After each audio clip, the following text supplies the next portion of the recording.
ثم إلى حضرة نبينا وحبيبنا وشفينا وقرة أعيننا محمد صلى الله عليه وسلم وعلى آله وأصحابه وأهل بيته وجميع الأنبياء والمرسلين وأصحابهم ثم إلى أرواح سلطان الأولياء الكل الدرباني والهيكل السمداني سيدنا الشيخ عبد القادر الجيلاني رضي الله عنه وأهل وفرعه وجميع شيخه مخصوص سيد الإمام أبي حسن الشاذلي سيد الإمام الأربعة تسع أولياء الله من مشارق الأرض إلى مغربها وجميع شيخنا وأبائنا وأمتنا وأجدادنا وجداتنا وأستاذنا وأخواتنا وعمتنا ومشايخنا ومشايخ مشايخنا سيدنا أولا وآخرا سمع خصوصا عبد الله مزينة يجي كشاعري يجي مشهور يجي خالد يجي باس وأشيائهم وفروعهم سمع خصوصا لا رحمن kita معنا هنا الحبيب علي بن محمد بن حسن الحبسي جميع أهل القبور من المسلمين والمسلمات والمؤمنين والمؤمنات وعلى هذه النية وكلنا إنسانية وعلى من وأسلافنا الصالحون الفاتحة أعوذ بالله من الشيطان الرجيم بسم الله الرحمن الرحيم الحمد لله رب العالمين الرحمن الرحيم مالك يوم الدين إياك نعبد وإياك نستعين اهدنا الصراط المستقيم صراط الذين أنعمت عليهم غير المغضوب عليهم ولا الضالين آمين بسم الله الرحمن الرحيم إذا وقعت الواقعة ليس لوقعتها كاذبة خافضة رافعة إذا رجت الأرض رجا وبست الجبال مسا فكانت هباء منبثا وكنتم أزواجا ثلاثا فأصحاب الميمنة ما أصحاب الميمنة وأصحاب المشأمة ما أصحاب المشأمة والسابقون السابقون أولئك المقربون في جنات النعيم ثلة من الأولين وقليل من الآخرين على سرر موضونة متكئين عليها متقابلين يطوف عليهم ولدان مخلدون بأكواب وأباريق وكأس من معين لا يصدعون ولا ينزفون باقيات بما يتخيرون ولحم طير مما يشتهون وحور عين كمثال اللؤلؤ المكنون جزاء بما كانوا يعملون لا يسمعون فيها لغوا ولا تأثيما إلا قيلا سلاما سلاما وأصحاب اليمين ما أصحاب اليمين في سدر مخضود وطلح ممدود وظل ممدود وماء مسكوب وباقيات كثيرة لا مقطوعة ولا ممنوعة وفرش مرفوعة إلا شناهن إن شاء فجعلناهن أبقارا عربا أترابا لأصحاب اليمين ثلة من الأولين وثلة من الآخرين وأصحاب الشمال ما أصحاب الشمال في سموم وحميم وذل من يحموم لا بارد ولا كريم إنهم كانوا قبل ذلك مترفين وكانوا يسرون على الهنس العظيم وكانوا يقولون إذا متنا وكنا ترابا وعظاما إنا لمبعوثون أو آباؤنا الأولون قل إن الأولين والآخرين لمجموعون إلى ميقات يوم معلوم ثم إنكم أيها الضالون المكذبون لآكلون من شجر من زقوم فمالئون منها البطون فشاربون عليه من الحميم فشاربون شرب الهيم هذا نزلهم يوم الدين نحن خلقناكم ولولا تصدقون أفرأيتم ما تمنون أأنتم تخلقونه أم نحن الخالقون نحن قدرنا بينكم الموت وما نحن مسبوقين على أن نبدل أمثالكم وننشئكم بما لم تعلمون ولقد علمتم النشأة الأولى فلو تتذكرون أفرأيتم ما تغرسون أنتم تزرعونه أم نحن الزارعون لو نشاء لجعلنا وجعله طعما بطلت تبكون إنا لمغرمون بل نحن محرومون أفرتم الماء الذي تشربون أنتم أنزلتموه من المزن أم نحن المنزلون لو نشاء وجعلنا وجاجا فلولا تشكرون أفرتم النار التي تورون أأنتم أنشأتم شجرتها أم نحن المنشئون نحن جعلنا تذكرة ومتاعا للمقوين فسبح باسم ربك العظيم فلا أقسم بمواقع النجوم وإنه لقسم لو تعلمون عظيم إنه لقرآن كريم في كتاب مكنون لا يمسه إلا المطهرون تنزيل من رب العالمين وبهذا الحديث أنتم مدهنون فتجعلون رزقكم أنكم تكذبون فلولا إذا بلغت الحلقوم وأنتم حينئذ تنذرون ونحن أقرب إليه منكم ولكن لا تبصرون فلولا إن كنتم غير مدينين ترجعونها إن كنتم صادقين فأما إن كان من المقربين فروح وريحان وجنة نعيم وأما إن كان من أصحاب اليمين فسلام لك من أصحاب اليمين وأما إن كان من المكذبين الضالين فنزل من حميم وتسليتي جهيم إن هذا لهو حق اليقين فسبح باسم ربك العظيم الفاتحة. أعوذ بالله من الشيطان بسم الله الرحمن الرحيم الحمد لله رب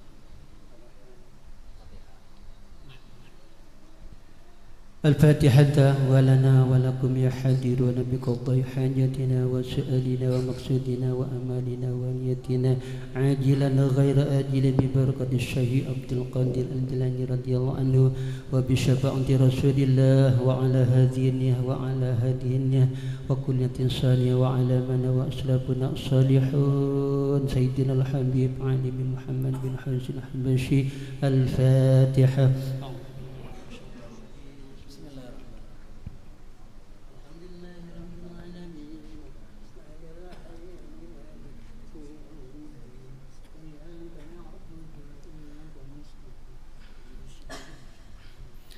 يا ربي صل على محمد أشرف بدر في الكون أشرف. يا ربي صل على محمد يا ربي صل عليه وسلم. يا ربي صل على محمد أكرم داع يدعو إلى الحق. يا ربي صل على محمد يا ربي صل عليه وسلم. يا ربي صل على محمد المصطفى الصادق المصدق.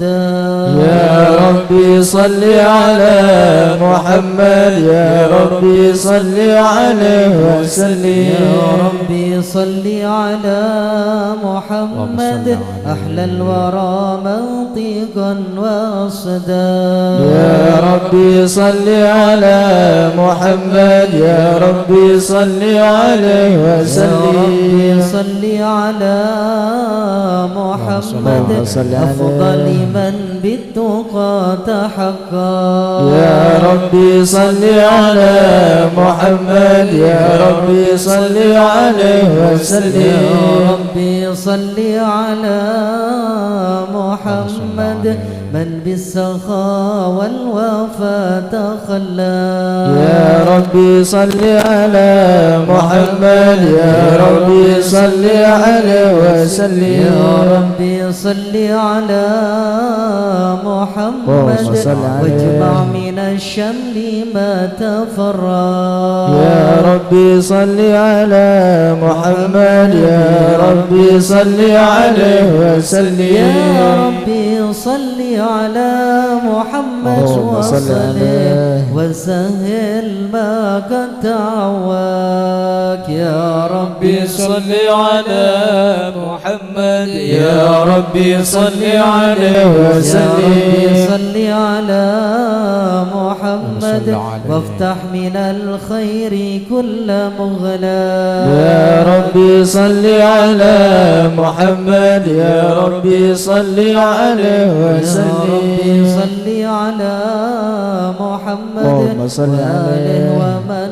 بالنبي تعلى يا ربي صل على محمد يا ربي صل عليه وسلم يا ربي صل على محمد وآله ومن للحبيب يعشى يا ربي صل على محمد يا ربي صل عليه وسلم صل على محمد ومن بحبل النبي توثى يا ربي صل على محمد يا ربي صل عليه وسلم صل على محمد يا ربي صل عليه وسلم يا ربي صل على محمد يا ربي صل عليه وسلم اللهم صل وسلم وبارك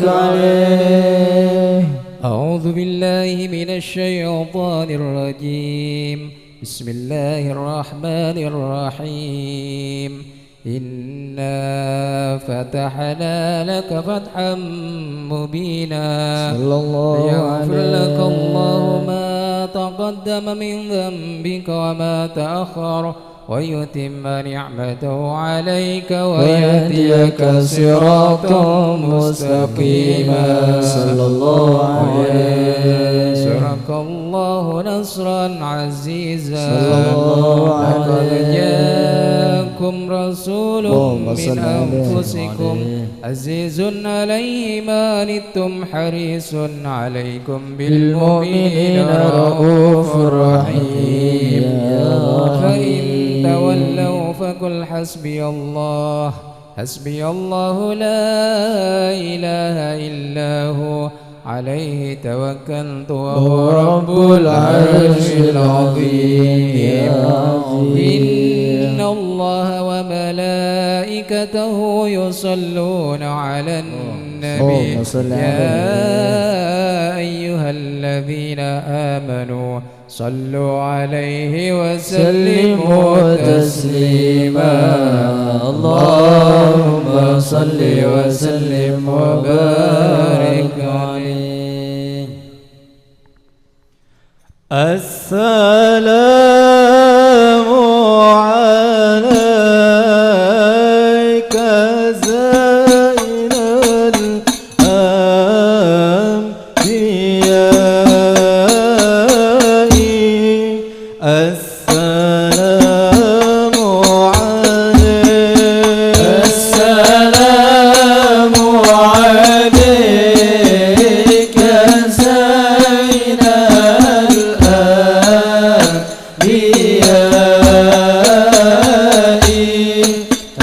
السلام عليك السلام عليك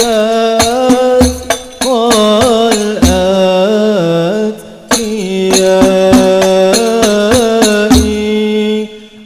السلام عليك السلام عليك زين الأنبياء السلام عليك السلام عليك والأصفياء السلام عليك السلام عليك زين الأنبياء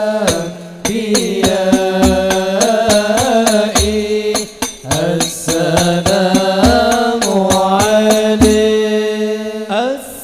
السلام عليك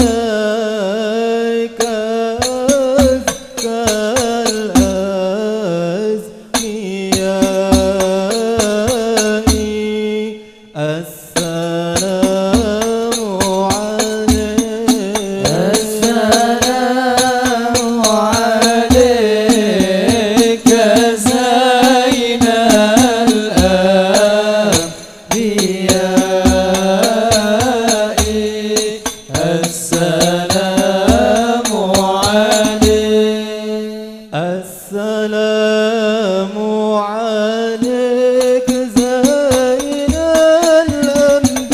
الأنبياء السلام عليك أتقى الأتقياء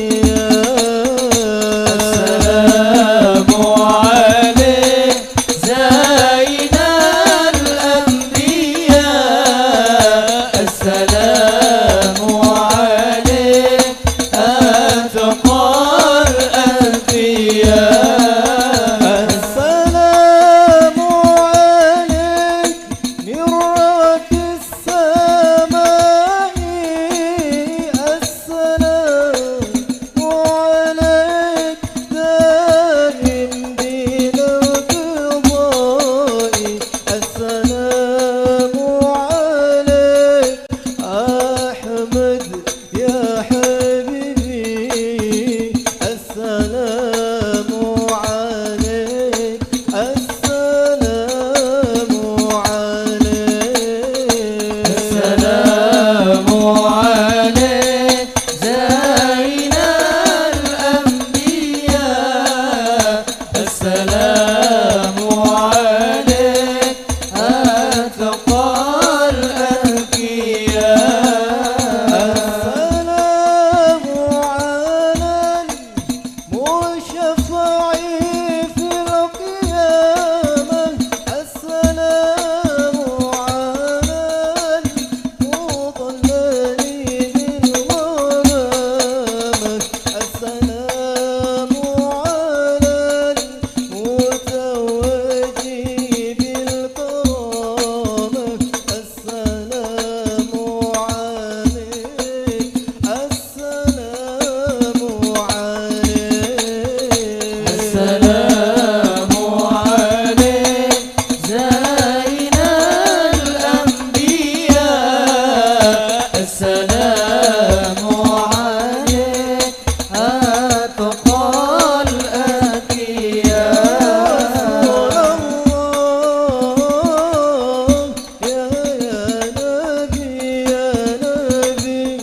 اللهم صل وسلم وبارك عليه.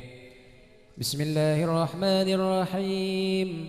الحمد لله القوي سلطانه، الواضح برهانه، المبسوط في الوجود كرمه وإحسانه، صلى الله تعالى مجده عليه. وعظم شانه، خلق الخلق الحكمة وطوى عليها علمه، وبسط لهم من فائد المنة ما جرت به في أقداره القسمة، صلى الله فأرسل عليه إليهم أشرف خلقه وأجل عبيده رحمة، صلى الله تعلقت إرادة عليه الأزلية بخلق هذا العبد المحبوب، صلى الله فانتثرت عليه آثار أشرفه في عوالم الشهادة والغيوب، صلى الله عليه فما أجل هذا المن الذي تكرم بالمنان، صلى الله وما أعظم هذا عليه الفضل الذي برز من حضرة الإحسان،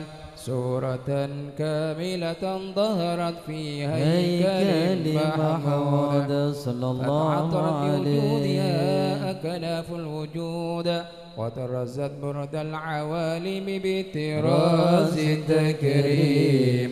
اللهم صل وسلم أشرف الصلاة والتسليم على سيدنا ونبينا محمد الرؤوف الرحيم. اللهم صل وسلم وبارك عليه. اللهم صل وسلم وبارك عليه صلى الله عليه وصحبه. تجلى الحق في عالم قدسه الواسع تجليا قضى بانتشار فضله في القريب والشاسع صلى الله عليه. فله الحمد الذي لا تنحصر أفراده بتعداد صلى الله عليه. بل تكراره بكثرة صلى الله حيث عليه. أبرز من عالم الإمكان سورة هذا الإنسان صلى الله عليه. ليتشرف بوجود الثقلان وتنتشر أسراره في الأكوان صلى الله عليه. اتصل به قلب منيب إلا من سوابه بفضل الله على هذا الحبيب صلى الله عليه. يا لقلب سروره قد توالى بحبيب عم الأنام صلى نوالا الله جل من عليه. شرف الوجود بنور غمر الكون بهجة وجمالا صلى الله وترقى في عليه. الحسن أعلى مقام وتناهى في مجده وتعالى لحظت العيون فيما اجتلته بشرا كاملا يزيء الضلال صلى الله عليه. وهو من فوق علم ما قد رأته رفعة في شؤونه وكمالا سبحان الذي أبرز من حضرة الامتنان ما يعجز عن وصفه اللسان ويحار في تعكل معاني الجنان صلى الله عليه. انتشر منه في عالم البطون والظهور ما ملأ الوجود الخلقي نور فتبارك الله من إله كريم بشرتنا آياته في الذكر الحكيم ببشارة لقد جاءكم رسول من أنفسكم عزيز عليه ما عنتم حريص عليكم بالمؤمنين رؤوف رحيم. فمن فاجأته هذه البشارة وتلقاها بقلب سليم فقد هدي إلى صراط مستقيم. اللهم صل وسلم أشرف الصلاة والتسليم على سيدنا ونبينا محمد الرؤوف الرحيم. اللهم صل وسلم وبارك عليه. اللهم صل وسلم وبارك عليه وأشهد أن لا إله إلا الله وحده لا شريك له شهادة تعرب بها اللسان عما تضمنه الجنان من التصديق بها والإذعان صلى الله عليه تثبت بها في الصدور من الإيمان قواعد وتلوح على أهل اليقين من سر ذلك الإذعان والتصديق الشواهد صلى الله عليه وأشهد أن سيدنا محمد العبد الصادق في قوله وفعله والمبلغ عن الله ما أمره بتبليغه لخلقه من فرده ونصره صلى الله عليه أرسله الله للعالمين بشيرا ونذيرا صلى الله عليه فبلغ الرسالة وأدى الأمانة وهدى الله به من الأمة بشرا كثيرا فكان في ظلمة الجهل للمستبصرين سراجا وقمرا منيرا صلى الله عليه فما أعظم من منة تكرم الله بها على البشر وما أوسعها من نعمة انتشر سرها في البحر والبر اللهم صل وسلم بأجل الصلوات وأجمعها وأزكى تحيات وأوسعها على هذا العبد الذي وفى بحق العبودية صلى الله عليه وبرز فيها في خلعة الكمال وقام بحق الربوبية في مواطن الخدمة لله وأقبل عليه غاية الإقبال صلى الله عليه صلاة يتصل بها روح المصلي عليه به فينبسط في قلبي نور سر تعلقي به وحبه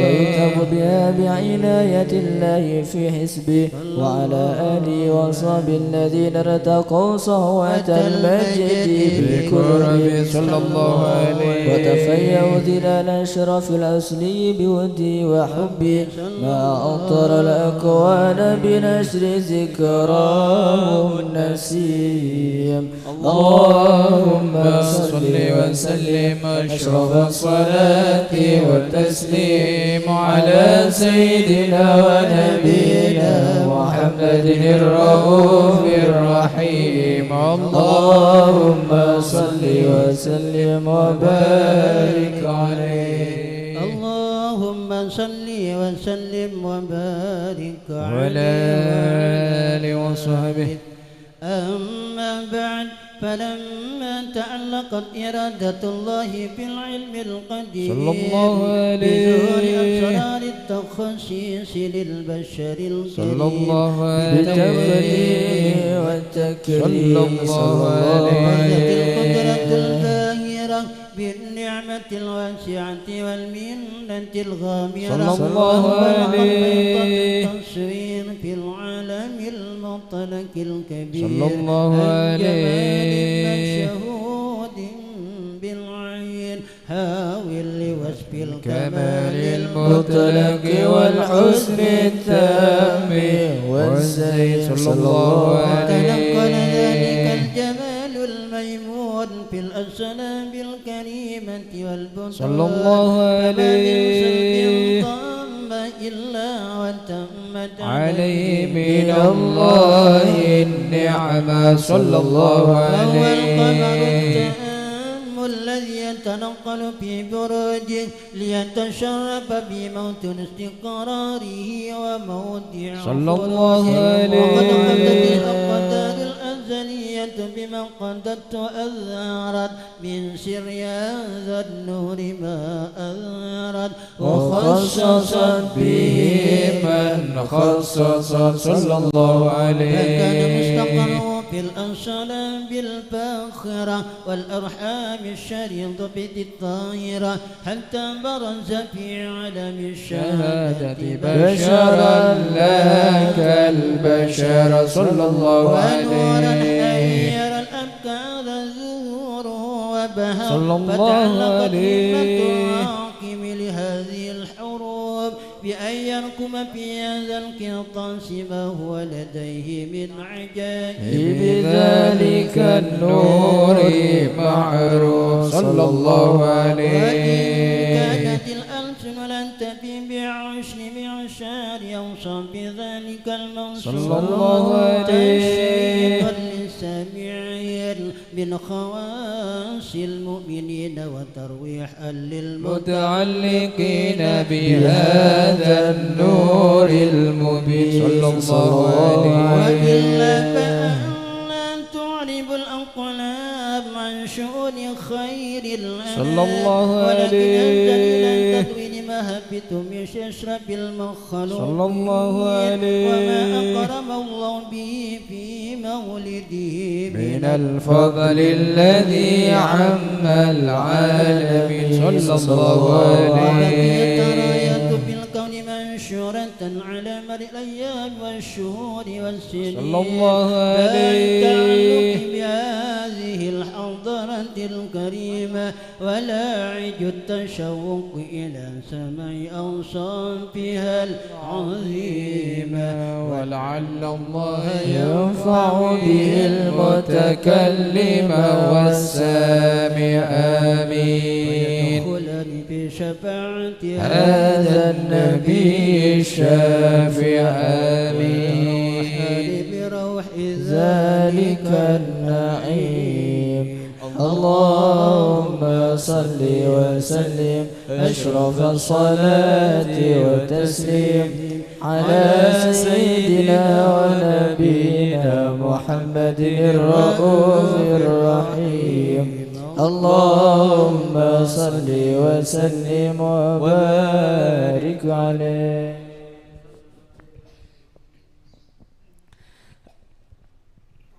أتم الصلاة على الحبيب محمد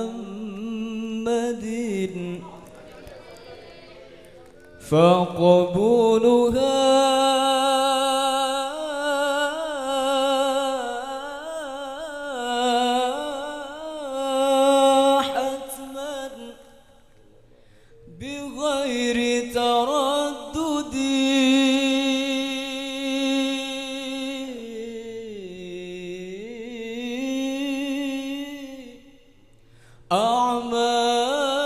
أعمالنا بين القبول وردها إلا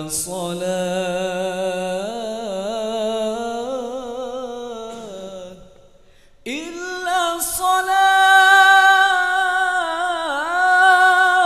الصلاة على الحبيب محمد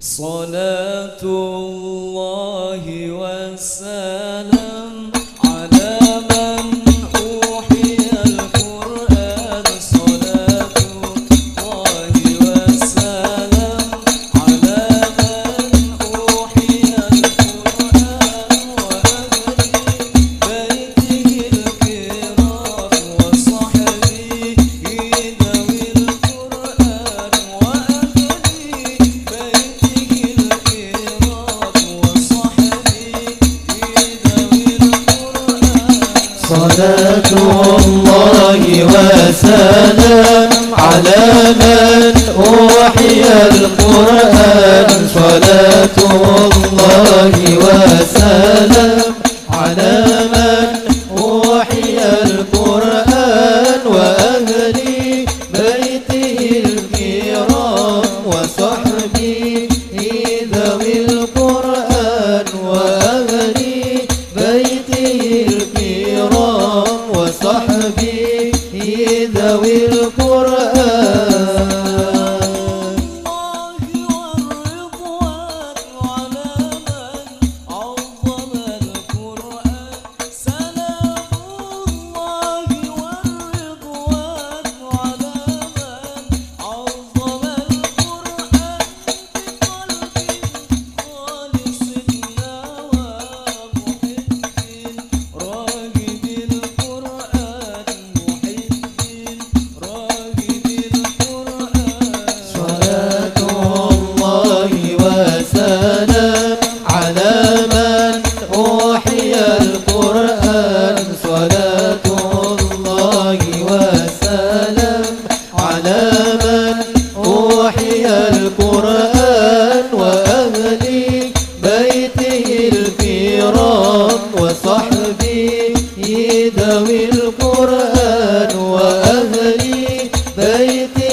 علم القرآن فطوبى من تعلم وبعد علم القرآن ودام عند كل حين مرتي لن تنال القرآن مرتي لن تنال القرآن صلاة الله وسلام على من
لنا نلنا المنى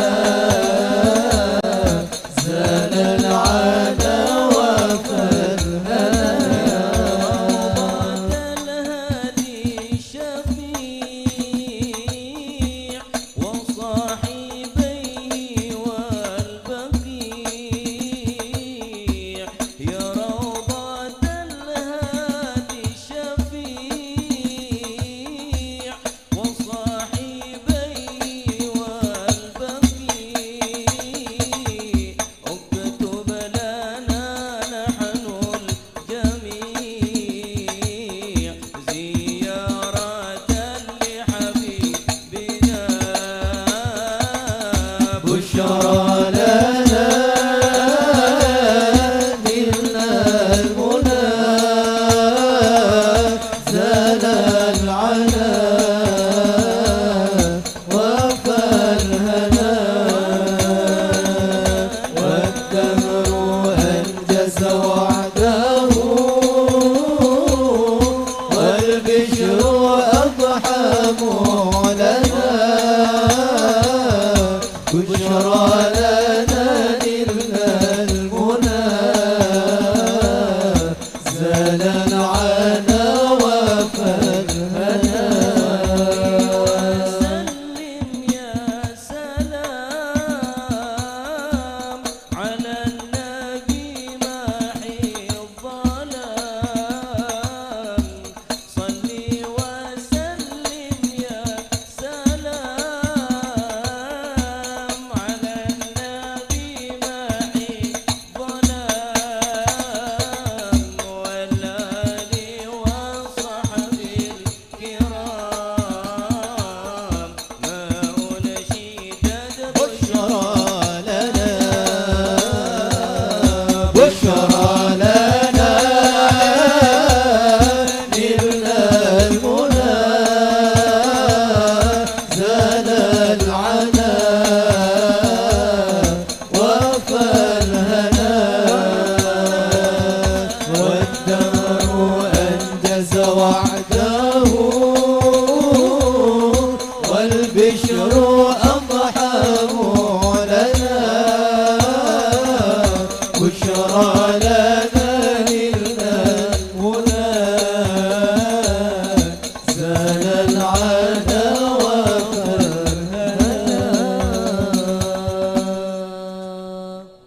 اللهم صل وسلم وبارك عليه اللهم صل وسلم وبارك عليه وعلى آله وقد آن للقلم أن يخط ما حركته فيه الأنامل مما استفاده الفهم من صفات هذا العبد المحبوب الكامل صلى الله وشمائل التي هي أحسن الشمائل وهنا حسن أن نثبت ما بلغ إلينا في شأن هذا الحبيب من أخبار وآثار صلى الله عليه ليتشرف بكتابة القلم والقرطاس وتتنزه في حدائق الأسماع والأبصار وقد بلغنا في الأحاديث المشهورة أن أول شيء خلقه الله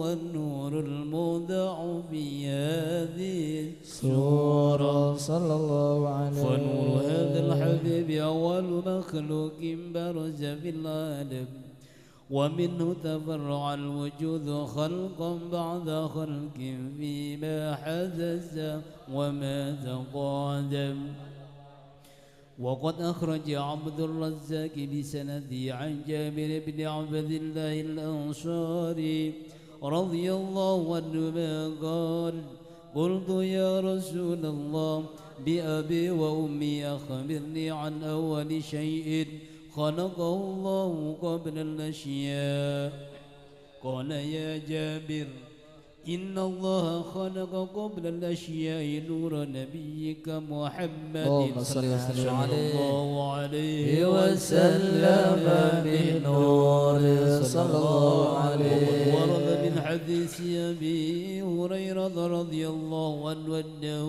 قال صلى الله قال رسول عليه الله اللهم صل عليه وسلم.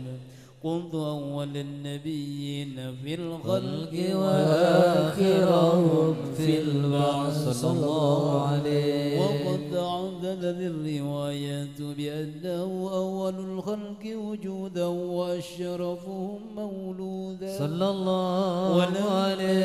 كانت السعادة الأبدية لها ملاحظة خفية اخلصت من شاءت من البرية بكمال الخصوصية صلى الله عليه. فاستودعت هذا النور المبين أصنام وبطون ما شرفت من العالمين صلى الله فتلقنا عليه. هذا النور من صلب آدم ونوح وإبراهيم عليه السلام حتى أوصلت يد العلم القديم إلى من خصصت بالتكريم أبيه الكريم صلى الله عبد الله عليه. بن عبد المطلب ذي القدر العظيم صلى الله عليه. التي هي في المخاوف آمنة السيدة الكريمة آمنة فتلقاه سلب عبد الله فألقاه إلى بطنها صلى الله عليه. فضمت وشاوى بمعونة الله محافظة على حق هذه الذرة وسونها صلى الله فحملته عليه. برعاية الله كما ورد عنها حملا خفيفا لا تجد له ثقلا صلى الله عليه. مؤمن ولم ولا عللا حتى مر الشهر بعد الشهر من حمله وقرب وقت بروزه إلى عالم الشهادة لتنبسط على آل هذا العالم فيوضات فضله وتنتشر في آثار مجده الصميم. اللهم صل وسلم أشرف الصلاة والتسليم على سيدنا ونبينا محمد الرؤوف الرحيم.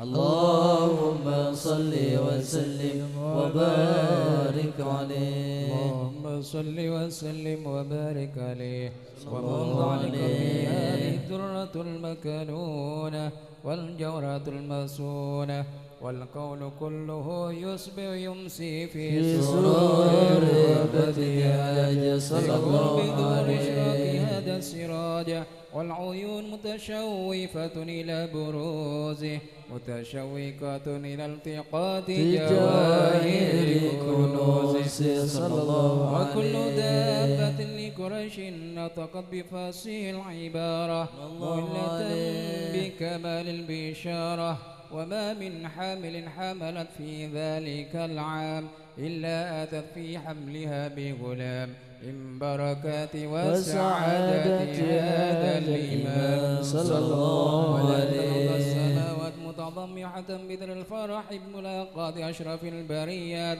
وبروزه من علف الخفاء إلى عالم الظهور بعد تنكره في البطون والظهور صلى الله عليه. وبسط في العالم الكبير مائدة التشريف والتعظيم ببروز هذا البشر الكريم. اللهم صل وسلم أشرف الصلاة والتسليم على سيدنا ونبينا محمد الرؤوف الرحيم. اللهم صل وسلم وبارك عليه. اللهم صل على محمد يا ربي صل عليه وسلم. اللهم صل على محمد يا ربي صل عليه وسلم.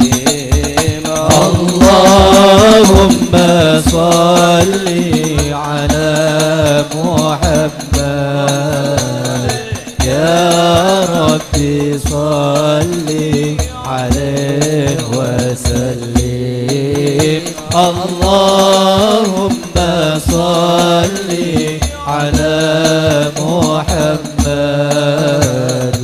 يا ربي صل عليه وسلم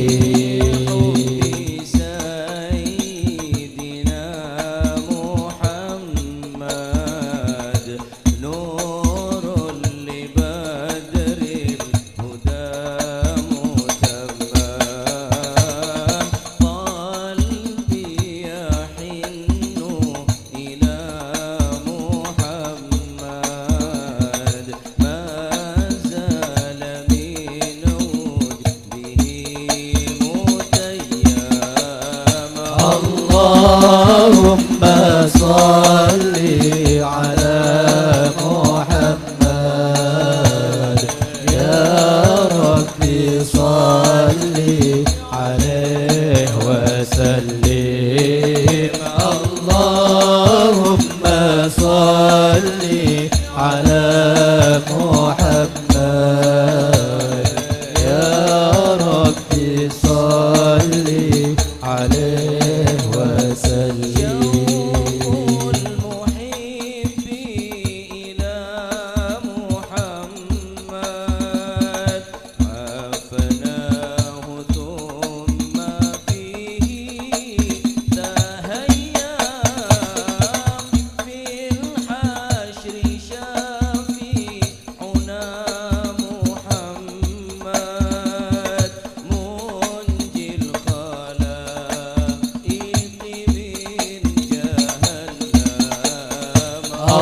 اللهم صل على محمد يا ربي صل عليه وسلم اللهم صل على محمد يا ربي صل عليه وسلم شفاع إلى الله يا محمد يوم القيامة كي أنعم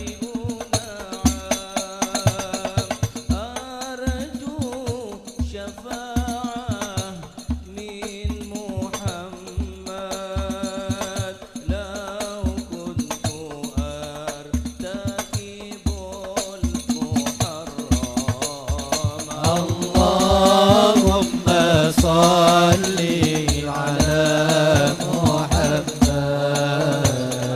يا ربي صل عليه وسلم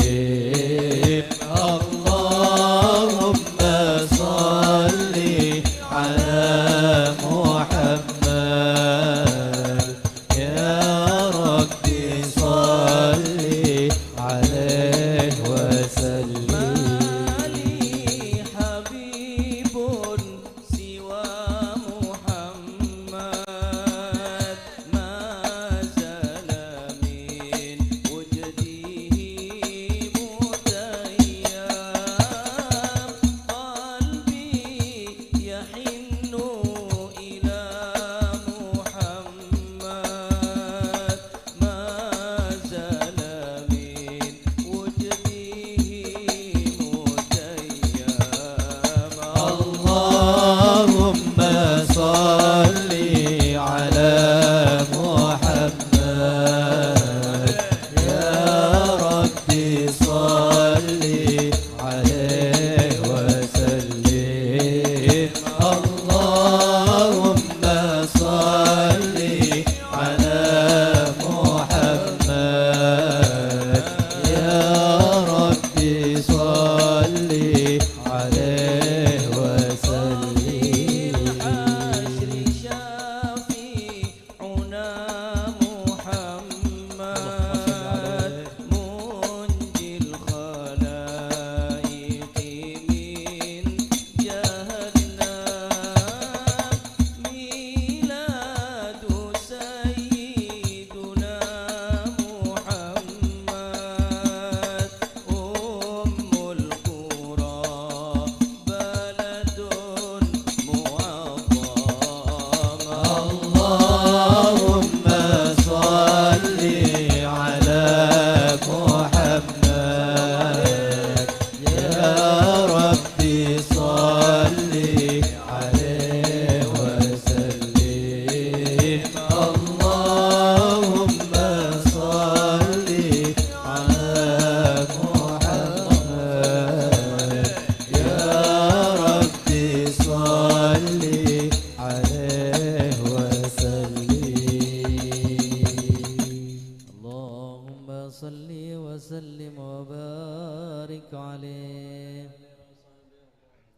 اللهم صل وسلم وبارك عليه. فحين قرب ونوط هذا الحبيب أعلنت السماوات والأرضون ومن فيهن بالترحيب. صلى الله عليه إلهي على أهل الوجود تسيج وألسنة الملائكة بتبشير للعالمين تعي. سبحان الله والحمد لله ولا إله إلا الله والله أكبر. سبحان الله والحمد لله ولا إله إلا الله والله أكبر. سبحان الله والحمد لله ولا إله إلا الله والله أكبر. والقدرة كشف الكناء هذا المستور ليبرز نوره كاملا في عالم الزور نورا فاق كل نور. صلى الله عليه حكم على من أتم الله عليه النعمة.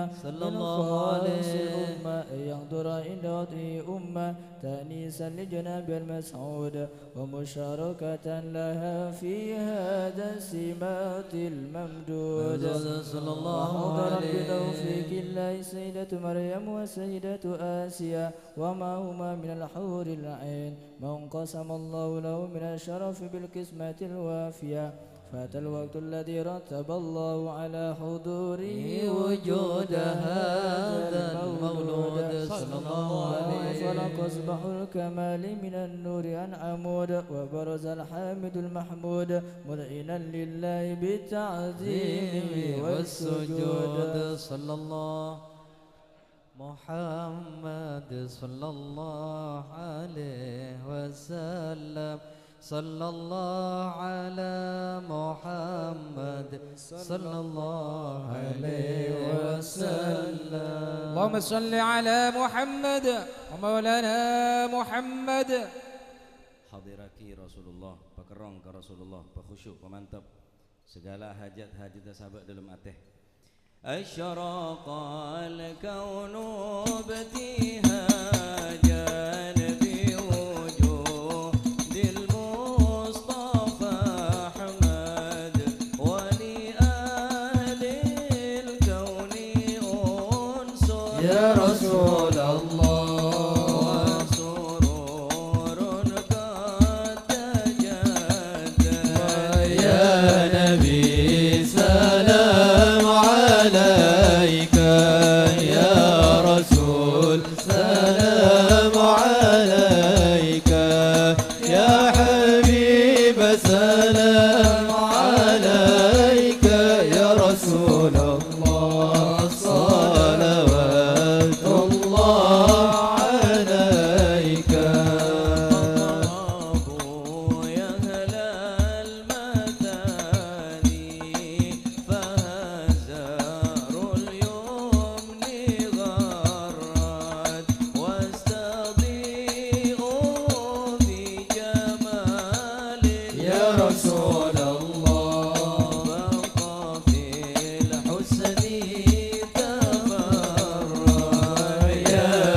صل وسلم وبارك عليه.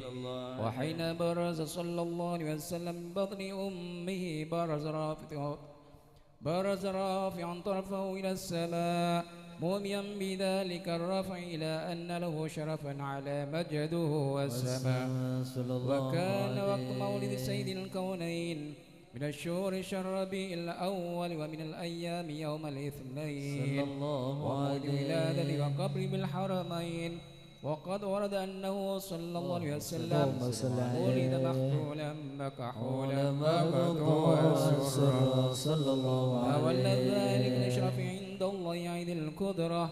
ومع بروزه إلى عالم ظهر من الأجائب ما يدل على أنه أشرف المخلوقين وأفضل الحبائب صلى الله عليه وسلم. وقد ورد عن عبد الرحمن بن عون عن أم الشفاء رضي الله عنهما قالت لما ولدت آمنة رضي الله عنها رسول الله صلى الله عليه وسلم ووقع على يدي فاستهل فسمعت قائلا يقول رحمك الله ورحمك ربك صلى الله عليه وسلم له ما بين المشرق والمغرب حتى نظرت إلى بعض كسور الروم قالت ثم ألبسته وأزجته فلم أنشب أن غشتني ظلمة ورعب وكشعريرة أي يميني فسمعت قائلا يقول أين ذهبت به قال إلى المغرب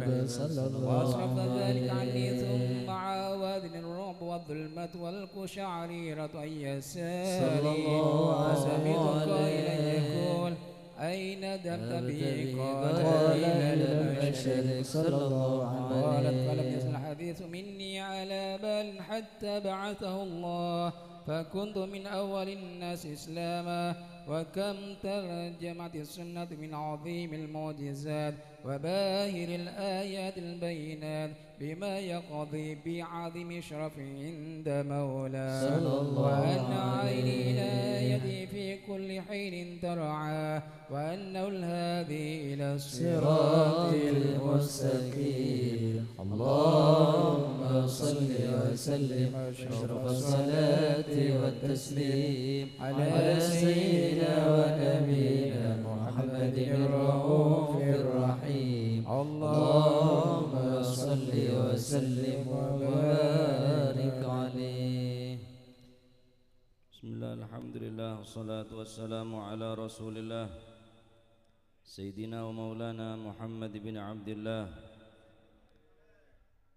لا حول ولا قوة إلا بالله.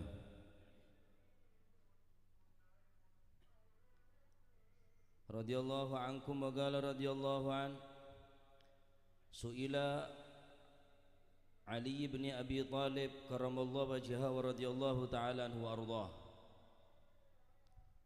عن الدنيا فقال تغر تضر تمر. Sayyidina Ali bin Abi Thalib karamallahu wajhahu wa radhiyallahu ta'ala anhu warda ditanya tentang dunia di mata Imam Ali bin Abi Thalib karamallahu wajhahu. Beliau ditanyai tentang urusan dunia, maka beliau mengatakan dunia sifatnya hanya tiga. Pertama adalah taghur, dunia sifatnya menipu. Sedangkan banyak daripada manusia mencari dunia tadi itu dengan cara menipu, padahal yang ia cari adalah penipu. Banyak orang nyari dunyah kelaban cara nipu, seesare tokang tipu. Berarti tokang tipu nipu tokang penipu. Jeruk makan jeruk. Siada butuhnya ni ke penipu Gusti Allah. Wa mal hayatud dunya illa mata'ul ghurur. Tidaklah kehidupan di atas dunia illa mata'ul ghurur, hanya mata'ul ghurur, kesenangan yang menipu. Sesosa sampai tak kira habis, sekejap lagi seneng sampai akhirat.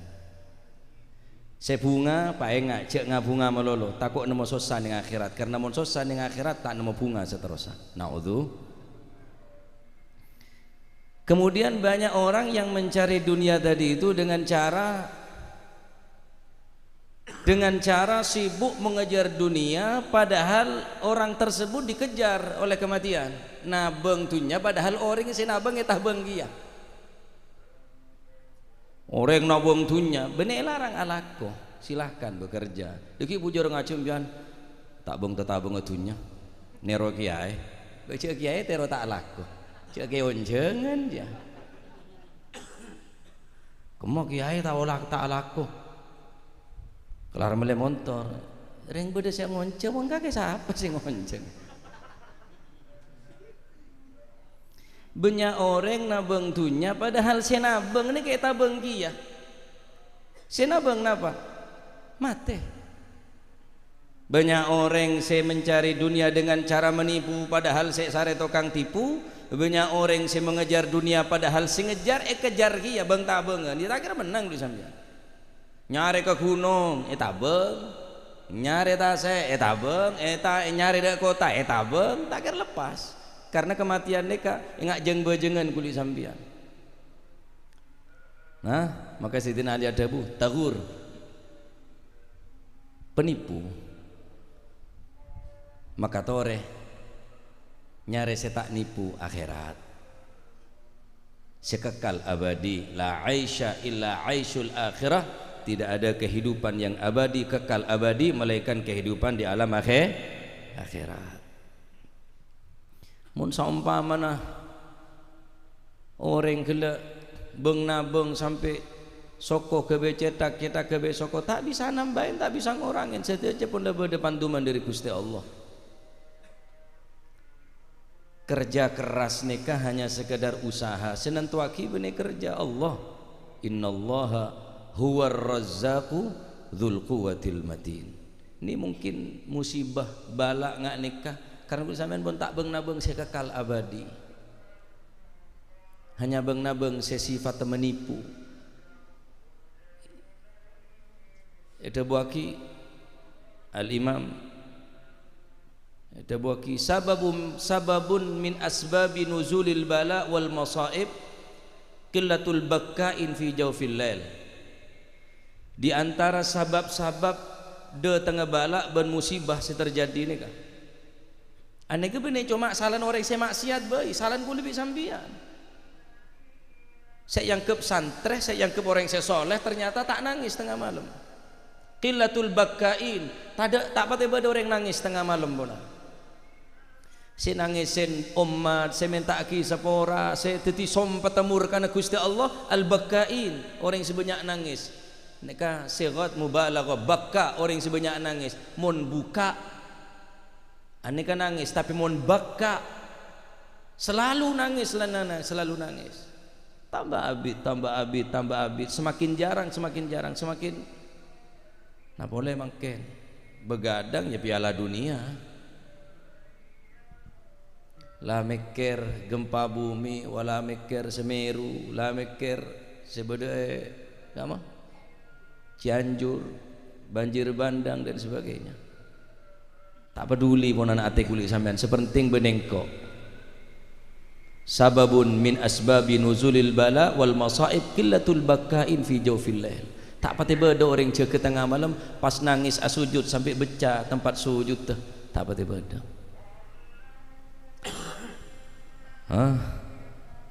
Mentar muka merepat ni kaki bisa nangis dekat Gusti Allah. Ketahuilah merepat saya nangis ning dunyah karena takut ke Gusti Allah kuaku di saat ning hari kiamat orang pada nangis cuma nangis nikah mata nikah tak bakal nangis mata si nangis karena takut dekat Allah Subhanahu wa taala. Taghur menipu dunia. Nomor 2 tadur membahayakan. Bahaya mun guru gula memberikan umpama dunia neka seperti ular berbisa.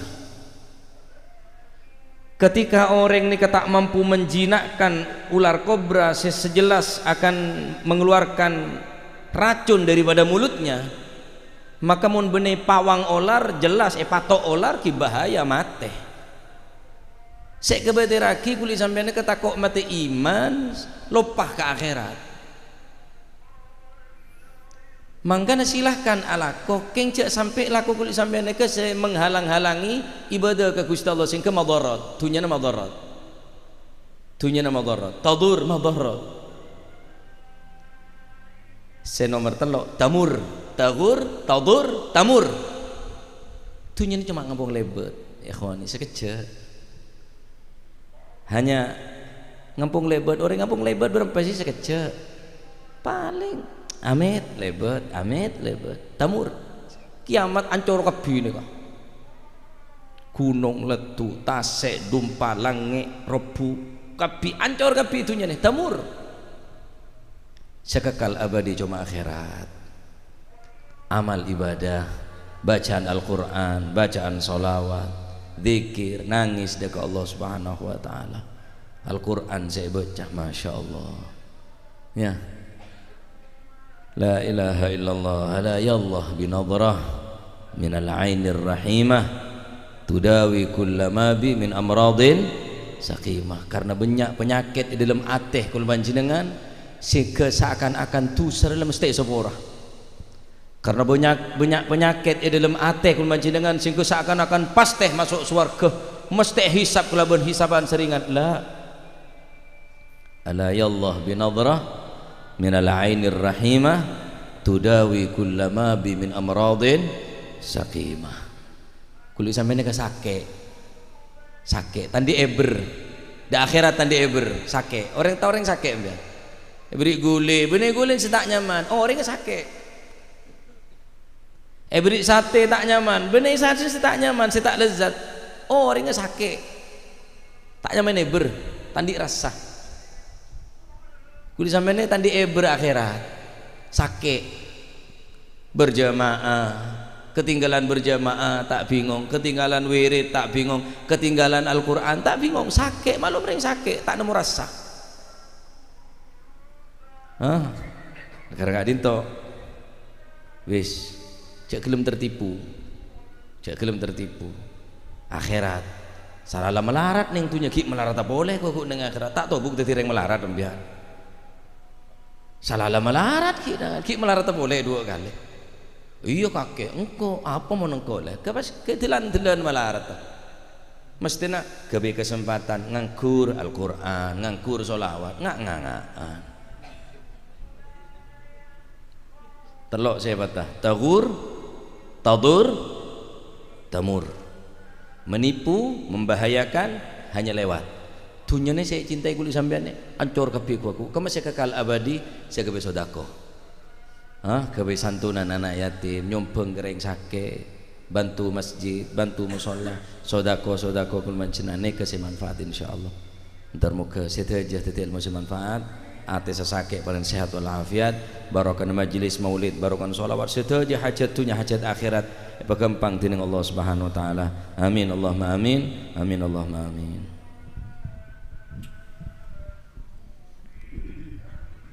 Bismillahirrahmanirrahim. Alhamdulillahirabbil alamin. Allahumma shalli wa sallim ala sayyidina Muhammadin fil awwalin. Allahumma shalli wa sallim ala sayyidina Muhammadin fil akhirin. Allahumma shalli wa sallim ala sayyidina Muhammadin fi kulli waqtin wa hin. Allahumma shalli wa sallim ala sayyidina Muhammadin fil mala'il a'la ila yaumiddin. Allahumma shalli wa sallim ala sayyidina Muhammadin wa ala alihi wa sahbihi ajma'in. ولما نظم الفكر من ضروري الأوصاف المحمدية عقودا توجهت إلى الله متوسلا بسيدي وحبيبي محمد صلى الله عليه وسلم أن يجعل سعي فيه مشكورا وفعلي فيه محمودا، وأن يكتب عملي في العمل المقبولة وتوجهي في التوجهات الخالصة والصلات الموصولة. اللهم يا من إليه تتوجه الآمال فتعود ظافرة، ولا باب عزته تحط الرحال فتغشاها منه الفيوضات الغامرة. نتوجه إليك بأشرف الوسائل لديك سيد المرسلين عبدك الصادق الأمين سيدنا محمد الذي عمت رسالته العالمين، أن تصلي وتسلم على تلك الذات الكاملة مستودع أمانتك وحافظ سرك وحامل راية دعوتك الشاملة، الأب الأكبر المحبوب لك والمخصص بشرف الأفخر في كل موطن من مواطن القرب ومظهر، قاسم إمدادك في عبادك وساكك إرشادك لأهل ودادك، سيد الكونين وأشرف الثقلين، العبد المحبوب الخالص المخصوص منك بأجل الخصائص. اللهم صل وسلم عليه وعلى آله وأصحابه وأهل حضرة اقترابه من أحبابه. اللهم إنا نقدم إليك جاه هذا النبي الكريم ونتوسل إليك بشرف مقامه العظيم أن تلاحظنا في حركاتنا وسكناتنا بعين عنايتك، وأن تحفظنا في جميع أطوارنا وتقلباتنا بجميل رعايتك وحسين وقايتك، وأن تبلغنا من شرف القرب إليك وإلى هذا الحبيب غاية آمالنا، وتتقبل منا ما تحركنا فيه من نياتنا وأعمالنا، وتجعلنا في حضرة هذا الحبيب من الحاضرين، وفي طرائق اتباعه من السالكين، ولحقك وحقه من المؤدين، ولعهدك من الحافظين. اللهم إن لنا أطمعا في رحمتك الخاصة فلا تحرمنا، ودوننا جميلة هي وسيلتنا إليك فلا تخيبنا. آمنا بك وبرسولك وما جاء به من الدين، وتوجهنا به إليك مستشفين أن تغفر للمذنبين وتقبل توبة التائبين، وانشر رحمتك على عبادك المؤمنين أجمعين، واكفي شر المعتدين والظالمين، وابسط العدل بولاة الحق في جميع النواحي والأقطار، وأيدهم بتأييد من عندك ونصر على المعاندين من المنافقين والكفار، واجعلنا يا رب في الحصن الحصين من جميع البلايا، واجعلنا يا رب في الحصن الحصين من جميع البلايا، واجعلنا يا رب في الحصن الحصين من جميع البلايا، وفي الحرز المكين من الذنوب والخطايا، وأدمنا في العمل بطاعتك والصدق في خدمتك قائمين، وإذا توفيتنا فتوفنا مسلمين مؤمنين، واختم لنا منك بخير أجمعين. وصل وسلم على هذا الحبيب المحبوب للأجسام والأرواح والقلوب، وعلى آله وصحبه ومن إليه منسوب، وآخر دعوانا الحمد لله رب العالمين. سبحان ربك رب العزة عما يصفون، وسلام على المرسلين والحمد لله. بسر الأسرار الفاتحة.